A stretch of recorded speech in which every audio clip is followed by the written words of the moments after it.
Ward क्रमांक 15 में नगर पालिका परिषद द्वारा यामिनी वर्मा, पति नील कमल वर्मा, विश्वनाथ साहू एवं राजेश अग्रवाल की भूमि है, जिसका इनके द्वारा पालिका को टैक्स भी पटाया जाता है, जिसमें इन्होंने अपनी भूमि को सुरक्षित करने के उद्देश्य से बाउंड्री वॉल का निर्माण करवाया था। जब निर्माण कार्य चालू हुआ तब नगर पालिका द्वारा अवैध निर्माण नोटिस देकर काम को रुकवा दिया गया। तब से लेकर आज तक उसमें कोई भी निर्माण नहीं किया गया है, परंतु इसके बावजूद इन तीनों के बाउंड्री वॉल को बिना किसी पूर्व सूचना के बुधवार को तोड़ दिया गया। और इस जमीन का जो प्रकरण है वो तहसील ऑफिस में अभी चल रहा है, जिसका अभी प्रकरण में कोई भी प्रकार का फैसला नहीं आया है और उसके बावजूद में नगर पालिका के द्वारा इसको तोड़ा गया। ये चीज़ हमको समझ में नहीं आया कि ये इसके पीछे क्या राजनीतिक साजिश है या किसी का कोई चाल है, ये बात हम नहीं समझ पाए हैं।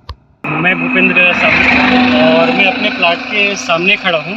यहाँ पे कल नगर पालिका के द्वारा बिना किसी सूचना के हमारे प्लाट को तोड़ा गया है। यहाँ पे 3 प्लाट की लाइन से जिसको बस तोड़ा गया है, जबकि बाजू में और प्लाट है उनको किसी भी प्रकार का क्षति नहीं पहुँचाया गया है। और इसकी पूर्व में हमको किसी प्रकार की तोड़ने संबंधित नोटिस नहीं दिया गया था और अचानक जब हम प्लाट पे पहुँचे तो गाड़ियाँ नगर पालिका की इसको लगभग पूरी तरीके से हमारी बाउंड्री वॉल दुकान जो बनी हुई थी उसको तोड़ के तबाह कर चुकी थी और यहाँ पे कोई सक्षम अधिकारी नहीं था।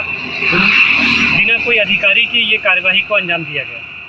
जमीन को कल तोड़ा गया है, उस पर तहसील ऑफिस में उसका प्रकरण भी चल रहा है, तो इस पर आपका कोई आदेश होगा? मेरे तहसील कार्यालय से तोड़ने संबंधी कोई आदेश तो जारी नहीं हुआ है और वर्तमान में वो प्रकरण मेरे यहाँ लंबित है।